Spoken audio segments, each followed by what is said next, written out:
Welcome back. I'm John Garber, the Master of Disaster Connections for Business, and joining me today in the Cubicle of Doom is our good friend Glen Benjamin from Sprint. Now, Glen, you know if you come to Connections, you got to drink the espresso, right? Absolutely. So is it good stuff? Does it meet your standards? I should be wired for many weeks to come. Right, or wireless. Could be.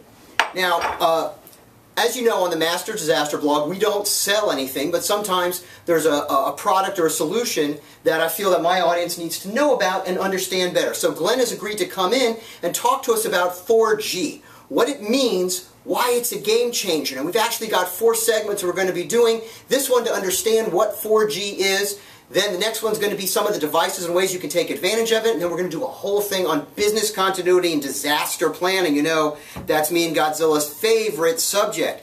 So, Glen, 4G. I see the commercials. I hear 4G. Is this just a marketing term, or is this really something different and a game changer? First of all, thanks for inviting me. And to answer your question directly, no, it's not a marketing campaign. It does exist. Sprint's been deploying 4G for the past 2 years, so this is not anything new or novel. It does work. It's in place today. And let me just take a second to explain what 4G is, if that's okay. So what 4G really stands for, the G stands for generation. And 4G is the next generation of mobile broadband service. It's designed to give our users a wireline-like experience, but beyond your home, beyond your office, beyond all the boundaries that we've always come to know and love. The speed capability on this service is anywhere from 3 to 6 meg.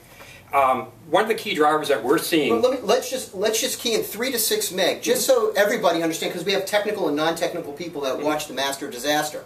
A standard T1, most businesses have heard of or have a T1. That's usually 1.5 meg, 1.5 megabits per second. Yes. Bonded T1s, 2 of them, 3 meg, right? And then some of it goes to voice usually, and some of it goes to data. You're saying 3 to 6 meg, pure data, wireless. So that is a huge difference. Now, I saw the speed for myself. I'm not a Sprint customer, you know that, but we were benchmarking it down in the lab downstairs. Jeff, our head of engineering, has been testing it and ringing it out, and he's saying it actually delivers that speed. That's correct. So it is the real deal. I saw 4 meg on a cell phone right here, and we have notoriously bad reception here in this building. So who are some of the types of users that can really take advantage of that speed? So naturally, the easy, first group that we're looking at are mobile workers. Sure. People out in the field, they're predominantly away from an office. This would give them this type of capability. The other key driver that we're seeing in this are temporary offices. Yeah. Somebody that just needs a trailer, needs something for maybe a few weeks where I don't need to backhaul a circuit, and yes, I can be up and running literally within hours when all's said and done. Here's what we're finding with mobile workers. We're finding 2 contradictory trends. One, a lot more data. There's more applications that drive more data. And it's also rich content. There's now photos and there's movies, not movies, but there's videos that are streaming that are part of their job. It's not just entertainment. So we've got a lot of data, but the people are supposed to be off the line and out in the field. And normally, those were contradictory ideas. But with 4G, it's actually a game changer. Actually, they come together with a 4G type experience. Correct. The other thing we found is we have some of our clients who are in general contracting, or they're contractors and in construction. They set up temporary trailers, and they're ready to go. And when they call the landline type people, they say, it's 45 to 60 days before we can get a circuit. And then if you want to pick it up and move it just a little bit, you got to start all over again as the construction project progresses. Right. So again, with this, that's totally a game changer, and it is the real deal. Where would we find 4G? Is it just in limited markets? Are we going to just the major markets? Where would I get it? So Sprint 4G today is in 70 markets. We're at over 100 million pops right now. Okay. So all your major cities, all your NFL cities, and areas beyond have that today.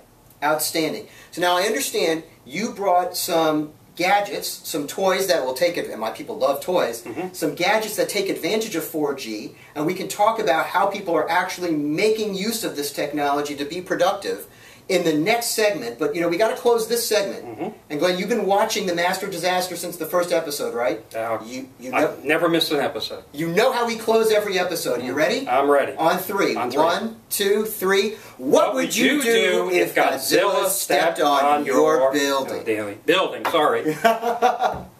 But what I do know how to say is you should be ready with 4G, and this will be featured in our next episode. Excellent. We'll talk about this next time. Thanks so much for tuning in.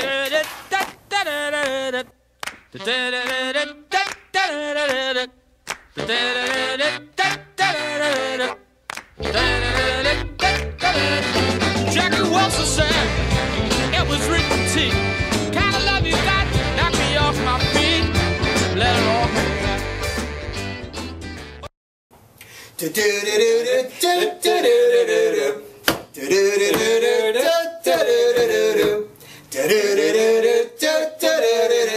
Jackie Wilson said it was repeat. It was. What? You're not still recording. You've turned the camera off, right? Oh no, it's still running. Oh, but you're going to edit this, right? Oh sure, we can edit it out. Okay, very good. Do, do, do, do, do, do, do, do, do, do, do, do, do, do, do.